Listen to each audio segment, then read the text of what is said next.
Infelizmente, ele pode errar, ele pode fazer o que não devia, mas se ele é crente de verdade, ele vai chorar muito, ele vai se arrepender muito, ele vai amargar o que ele fez, ele vai desejar que Deus o levasse de volta no tempo para que ele pudesse passar por aquele período e fazer a coisa certa, porque ele não quer nunca mais fazer isso.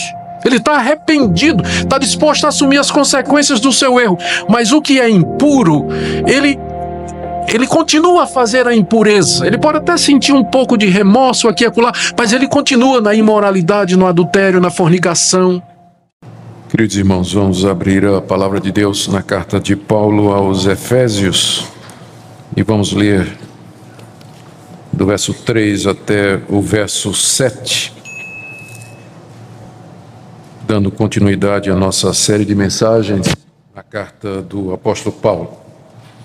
Efésios capítulo 5, do verso 3 até o verso 6. Desculpe, falei verso 7, na verdade até o verso 6. Ouçamos a leitura. Mas a impudicícia e toda sorte de impurezas ou cobiça nem sequer se nomeie entre vós, como convém a santos. Nem conversação torpe, nem palavras vãs ou chocarrices, coisas essas inconvenientes. Antes, pelo contrário, ações de graças. Sabei, pois, isto: nenhum incontinente ou impuro ou avarento, que é idólatra, tem herança no reino de Cristo e de Deus. Ninguém vos engane com palavras vãs, porque por estas coisas vem a ira de Deus sobre os filhos da desobediência. Até aqui a leitura da palavra de Deus. Oremos mais uma vez, pedindo a iluminação do Espírito Santo para a exposição da palavra. Nosso Deus, nós estamos diante da Tua palavra, é como espada de dois gumes que penetra até o mais íntimo do coração, da mente, e discerne, ó Deus, todas as nossas faculdades, os nossos pensamentos e motivações. Nós pedimos que essa palavra seja usada pelo Espírito Santo nessa noite, na conversão de pecadores, na edificação dos santos, na transformação de vidas. Pedimos que o Senhor traga encorajamento aos desanimados, novo ânimo aos abatidos, conforto aos que sofrem, instrução aos desejosos de aprender e correção aos soberbos. Nós pedimos, ó Deus, que Tua palavra cumpra o que Te apraz e faça aquilo para o qual o Senhor a designou. Te damos graças por todos que aqui se encontram nessa noite. Nós pedimos ao nosso Deus que também Teu Espírito Santo esteja agindo em todo lugar onde Tua palavra, nessa noite, verdadeiramente está sendo pregada e anunciada. Que Tu recebas toda a glória e Teu povo seja abençoado. Pedimos em nome de Jesus. Amém. Nós estamos, queridos, dando continuidade à exposição da parte prática da carta aos aos Efésios. Aqui o apóstolo Paulo está mostrando aos Efésios como aplicar na prática aquela dinâmica da santificação que ele explicou no capítulo 4, de 20 a 24.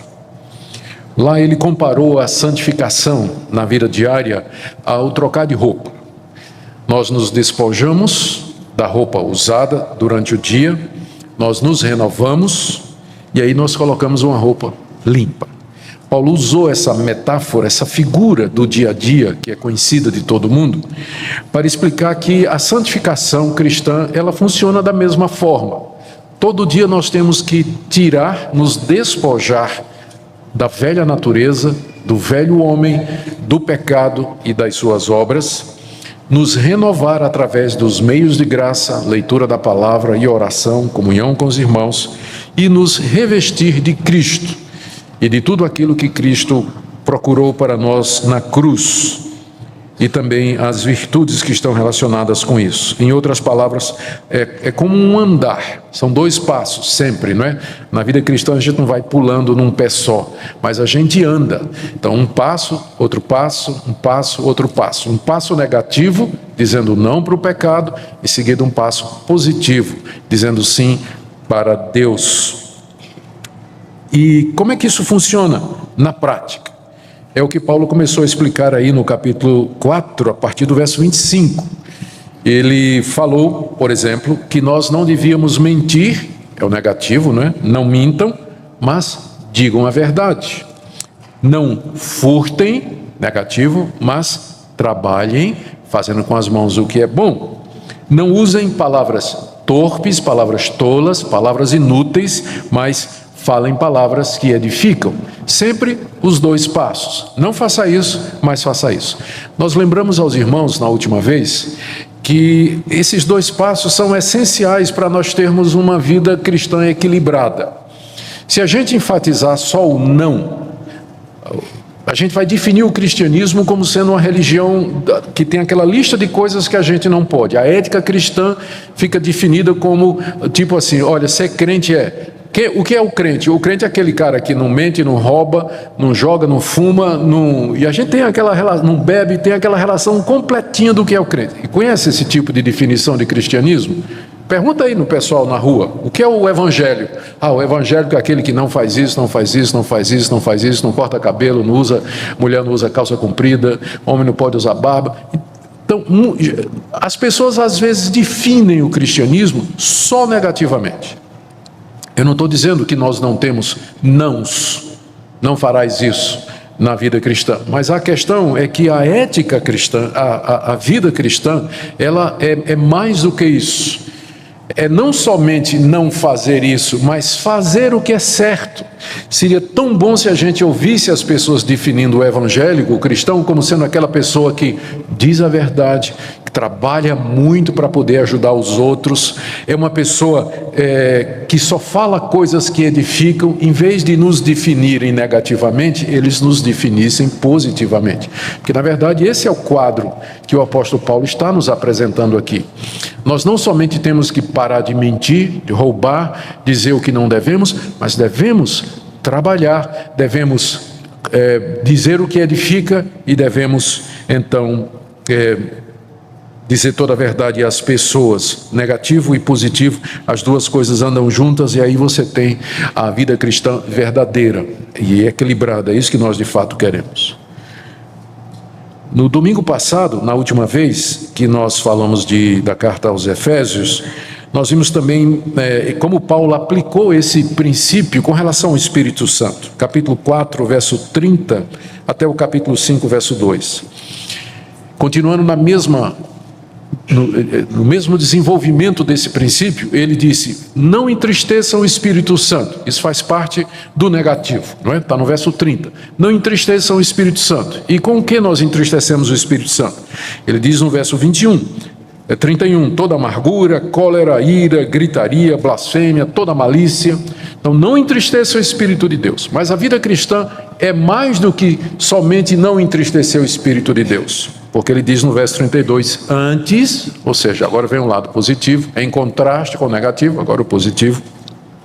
Vocês têm que aprender a se perdoar uns aos outros. Vocês têm que andar em amor como Cristo amou vocês e se entregou por vocês. Vocês têm que imitar a Deus. Da mesma forma que Deus perdoou vocês, vocês também têm que perdoar aqueles que ofendem a vocês.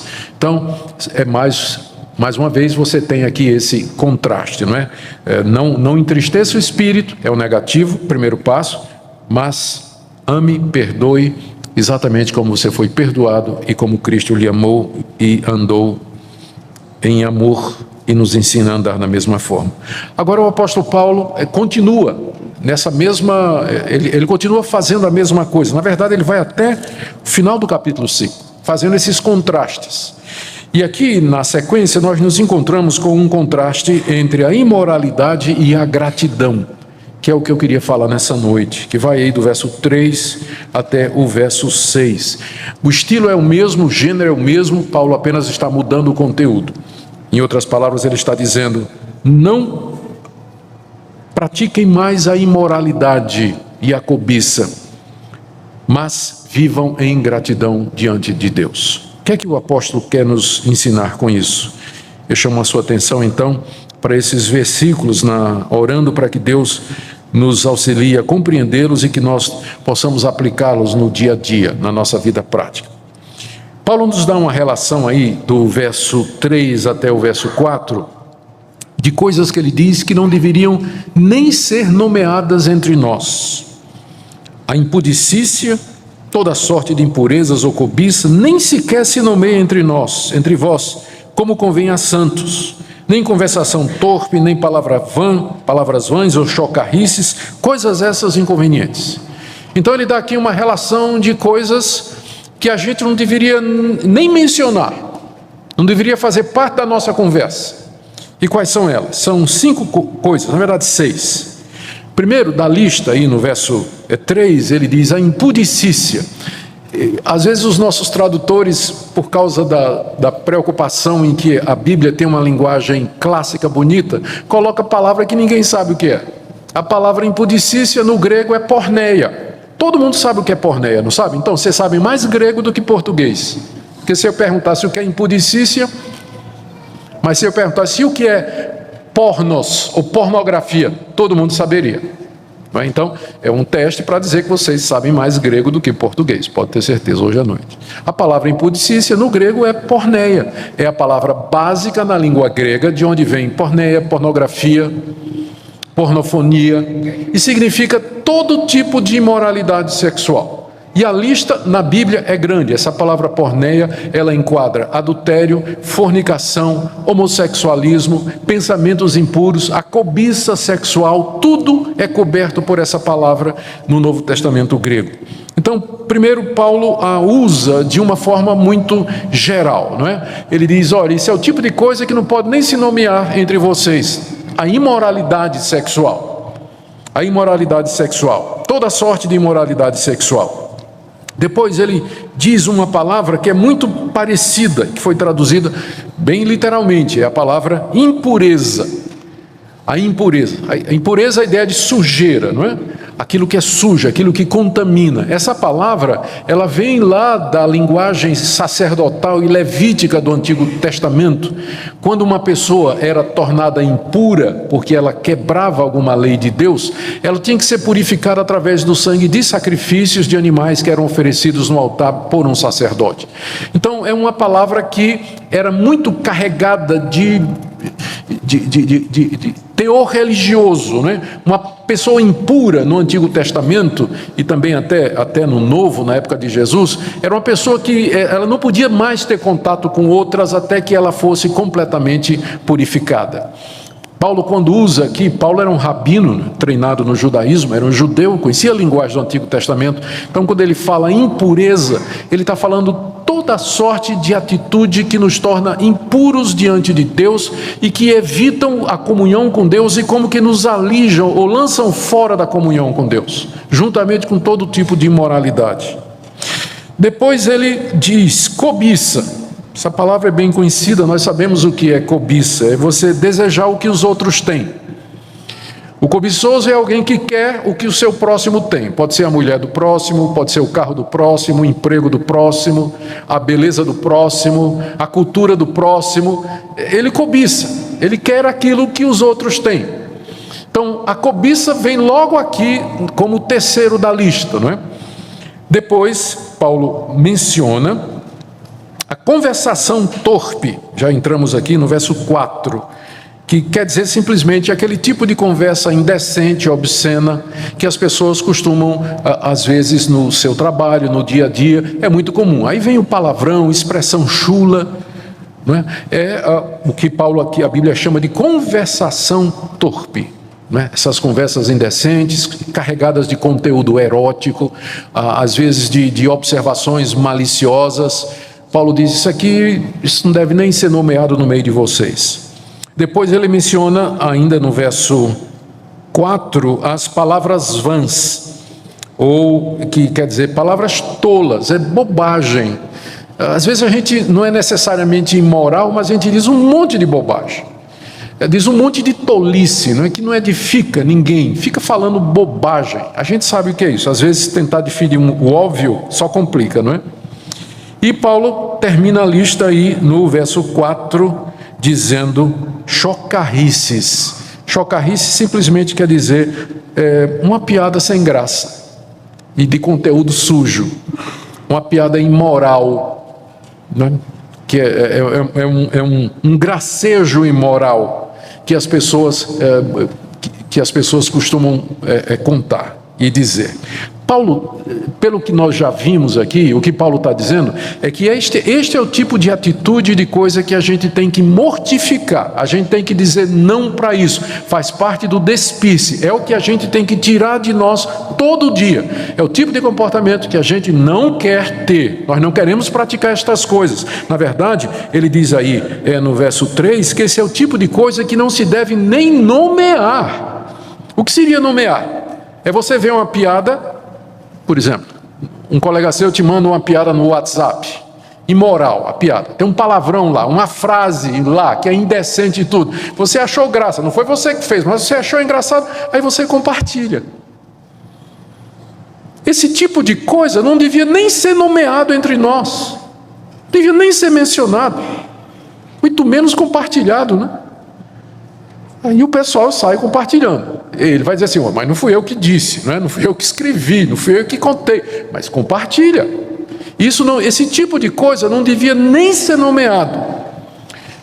Gente, nós não estamos sendo puritanos, né? Ou fundamentalistas na nossa ética. Se isso está aqui na Escritura, é porque tem uma razão. E a gente pode começar com essa muito simples que Paulo diz aí no verso 3. Isso não convém a santos. A Bíblia diz que nós somos santos, não no sentido de que a gente não tem pecado, mas no sentido de que nós somos separados por Deus do mundo para sermos o seu povo.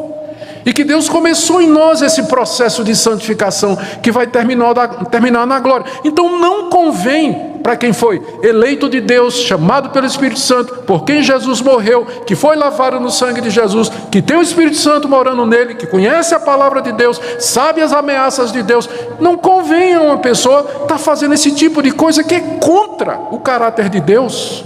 Não convém. Se você quer uma razão, pelo menos essa. Paulo vai dar mais umas 3 no final, mas já vou adiantando essa. Se você quer uma razão para não fazer isso. As pessoas dizem, pastor, não seja tão radical, hoje em dia todo mundo fala assim. Eu sei, mas nós não somos todo mundo. Nós somos povo de Deus. Fomos chamados por Deus para fazer a diferença. Às vezes as pessoas pensam que a maneira de ganhar o mundo é a gente falar como o mundo, se vestir como o mundo, se divertir como o mundo, caminhar como o mundo, viver como o mundo, e para todo lugar que o mundo vai, a gente acha que isso vai estabelecer uma espécie de ponte entre a igreja e o mundo, e que o mundo então vai ser atraído para nós. Na história, o que a gente vê é o contrário. Quando a igreja faz essas pontes, não é o mundo que vem para a igreja, mas a igreja que vai para o mundo. Essa é uma parceria onde sempre a igreja perde. A igreja é contra cultura, sempre foi contra cultura. Ela não vai com a maioria. A maioria da sociedade sempre quer aquilo que é contrário a Deus. É isso que a Bíblia ensina. Todos pecaram, carecem da glória de Deus. O mundo está no maligno. Nós estamos no mundo, mas não somos dele. Então, nós somos contra a cultura mesmo. Nós não vamos estar falando palavrão, contando piada imoral, compartilhando foto indecente. Nós não vamos. Não convém a santos. Não convém a santos. Bom, é claro que quando Paulo diz que a gente não deve nem falar estas coisas, ele está excetuando, né? Nós vamos ver aqui que ele vai fazer isso mais adiante. Quando ele diz assim, por exemplo, no verso 11, não sejais cúmplices nas obras infrutíferas das trevas, antes, porém, reprovai-as. Então, a única exceção a essa regra é quando você vai tomar essas coisas para você corrigir um irmão. Aí você vai ter que nomear, né? Aí você vai ter que dizer, aí você vai ter que mencionar. Dizer, fulano, esse WhatsApp que você mandou para mim, ou esse e-mail que você mandou para mim, essa foto que você compartilhou comigo, isso não convém, meu irmão. Então, nesse caso, você vai ter que nomear, não é? Você sabe aquela, ou então, não é? Eu estou falando digitalmente, mas pessoalmente também, não é? Você sabe essa piada que você acabou de me contar? Ela não tem a menor graça, irmão. Porque ela é ofensiva ao Espírito de Deus, você não sabe disso. Então você tem que, nessa situação você tem que nomear. Mas quando Paulo diz que isso não faça parte da conversa de vocês, é no sentido de que você cita, que você compartilha, que você aprova, que você ri concordando. Não é? Então, é nesse sentido que ele está dizendo que isso não deve ser nem nomeado entre nós. Bom, e o que é que nós devemos fazer, então, em contraste? E aqui nós nos deparamos com uma declaração surpreendente do apóstolo Paulo. Porque imagina, Paulo está dizendo assim, olha, nem fala coisa imoral, né, o negativo, nada de imoralidade e de cobiça no meio de vocês. Antes, a gente imaginaria o quê? Santidade de vida, alguma coisa do tipo. Mas olha o que é que ele coloca como antídoto: ações de graças. Está aí no verso 4. Nem conversação torpe, nem palavra vã, chocarrice, coisas essas inconvenientes. Antes, pelo contrário, ações de graça. Em que sentido a ação de graça é o oposto da imoralidade e da cobiça? Eu creio que se a gente pensar um pouquinho, a gente descobre. Ação de graça significa atitudes de gratidão. O nome já está dizendo, né? Atitudes e ações que demonstram que eu estou satisfeito, estou grato a Deus pelo que eu tenho. É a maneira de viver de uma pessoa que está feliz com o que ele é, com o que ele tem, está satisfeito, agradece a Deus o carrinho dele, agradece a Deus a esposa que Deus lhe deu, agradece a Deus o emprego que ele tem, agradece a Deus a cara feia que ele tem. Ele agradece a Deus, ele está contente, ele sabe que Deus é o soberano de todas as coisas, que Deus está no controle de todas as coisas, então ele está feliz. Não quer dizer que ele não vai se esforçar um pouco mais, né, para subir na vida, um emprego melhor, comprar um carro melhor, ou quem sabe dar um jeito na cara dele, ou melhorar. Ele pode fazer um monte de coisa, entende? Mas ele pode fazer isso por outra razão, não porque ele diz assim: puxa vida, Deus me fez essa pessoa, eu não aceito essa maneira que Deus me fez, essa mulher que Deus me deu, não aceito essa mulher, vou arrumar uma outra melhor. Não. A pessoa que está grata a Deus, ela não vai cobiçar a mulher do próximo, essa pessoa não vai cobiçar o marido da próxima, não vai cobiçar o carro, o emprego, nada do próximo. Por quê? Porque a vida dela é ação de graças, ela está feliz, ela está grata a Deus pelo que ela tem. Então é nesse sentido que a gratidão é o oposto da imoralidade. Porque se você está feliz, se você está grato a Deus, você não vai procurar se satisfazer pulando a cerca com a mulher do próximo ou com o homem do próximo, ou com a mulher ou um homem que não são seus. Você não vai fazer isso, porque você está feliz, você está grato a Deus pelas coisas que Deus lhe deu. Então é por isso que a gratidão é o oposto da imoralidade e da cobiça. Por isso que Paulo diz: longe de vocês toda imoralidade, antes, aí vem um lado positivo, ação de graças. Agora, quais são os motivos que Paulo nos dá para isso? Por que é que eu devo viver uma vida de gratidão e nem ao menos nomear a imoralidade e a cobiça entre nós? A primeira razão eu já disse a vocês, já adiantei, está no verso 3. Ele diz assim: porque isso não convém a santos. Não convém a santos. Então, já expliquei essa razão. A segunda razão que Paulo diz está aí no verso 4. Ele diz que não haja conversação, verso 5. Sabeis, pois, isso: nenhum incontinente ou impuro ou avarento que é idólatra tem herança no reino de Cristo e de Deus. Ele está dando aqui mais uma razão para você largar a imoralidade e a cobiça e viver uma vida de gratidão a Deus. A razão é essa: Cristo já reina, Cristo já tem um reino. É verdade que o reino de Cristo na sua plenitude ainda é futuro. Nós aguardamos a vinda do Senhor Jesus quando Ele vai inaugurar o novo céu e a nova terra, onde habita a justiça. E essa é a nossa esperança, a vinda do Senhor Jesus. Mas Ele já reina, Ele já está sentado à direita de Deus, Ele já tem todo o poder no céu e na terra, e Ele já está executando o seu plano aqui nesse mundo. Paulo diz aqui que os santos, os que são de Cristo, já têm parte com Ele. Aqui nesse mundo nós já participamos, nós somos herdeiros desse reino de Cristo. Nós estamos no mundo, mas na verdade nós não pertencemos a ele. Nós somos cidadãos brasileiros, mas também cidadãos do reino celestial. E como tal, nós já experimentamos aqui nesse mundo um pouco daqueles poderes, daquelas virtudes que nos estão reservadas no final de todas as coisas, quando Cristo vier. Nós já experimentamos perdão, nós experimentamos um pouco de santificação, amor, paz, tranquilidade, comunhão com Deus, conhecer a Deus e o seu Filho Jesus Cristo. Todas estas coisas nós já experimentamos aqui. É isso que significa ter parte ou ser herdeiro do reino de Cristo, porque Ele já reina. E o reino dele já irrompeu aqui nesse mundo, desde que Ele veio. O que Paulo está dizendo aqui é que determinadas pessoas não podem entrar no reino de Cristo, não podem fazer parte do reino de Cristo. Ele dá a relação aqui, olha, saibam isso. Nenhum incontinente, todo mundo sabe o que é incontinência, é falta de domínio. É falta de domínio próprio, de você se controlar. Você simplesmente não consegue se controlar.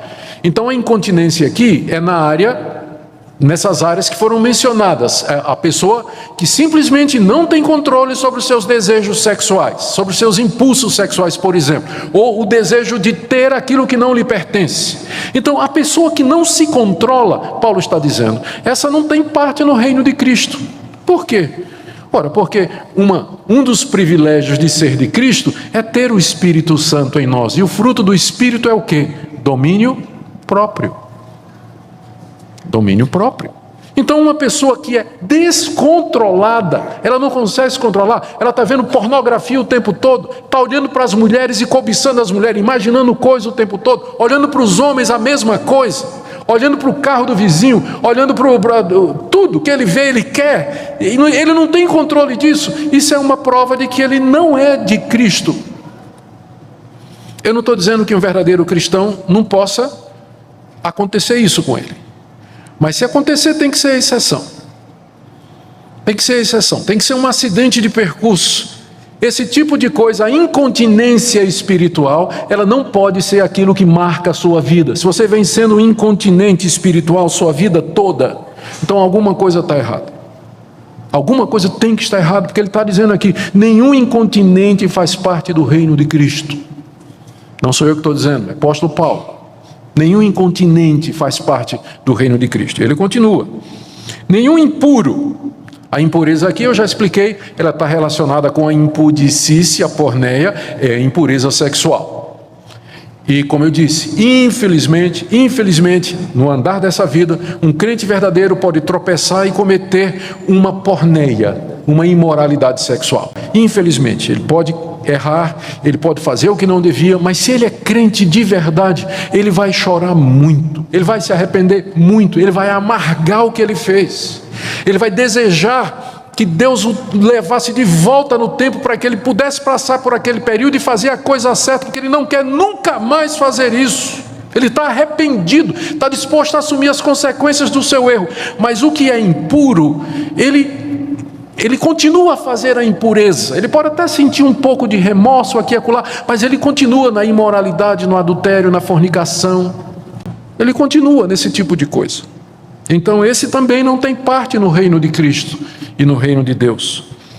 Olha o que Paulo diz em terceiro lugar. E nem o avarento, que é idólatra. Ué, em que sentido a pessoa que é avarenta? Avarento é quem gosta de dinheiro, né? E por isso segura o dinheiro. E para separar o avarento do seu dinheiro tem que ser briga, não é? Tem até aquela expressão, a gente chama de mão de vaca, né? Porque a mão de vaca é um casco fechado. Lá em São Paulo o pessoal definiu o avarento como alguém que era capaz de atravessar o rio Tietê a nado com um sonrisal na mão e o sonrisal não derrete. Fechado assim, não derretia o sonrisal, né? Que é a mão fechada mesmo. Acho que aqui deve ter essa mesma piada que vocês não riram, né? Então já devem ter ouvido isso aqui. Mas por que Paulo diz que o avarento é idólatra? Vocês sabem a resposta. É que na Bíblia o amor ao dinheiro, ele é considerado como um Deus. Inclusive Jesus disse, vocês não podem servir a Deus e a Mamon. Mamon é o nome do Deus dinheiro.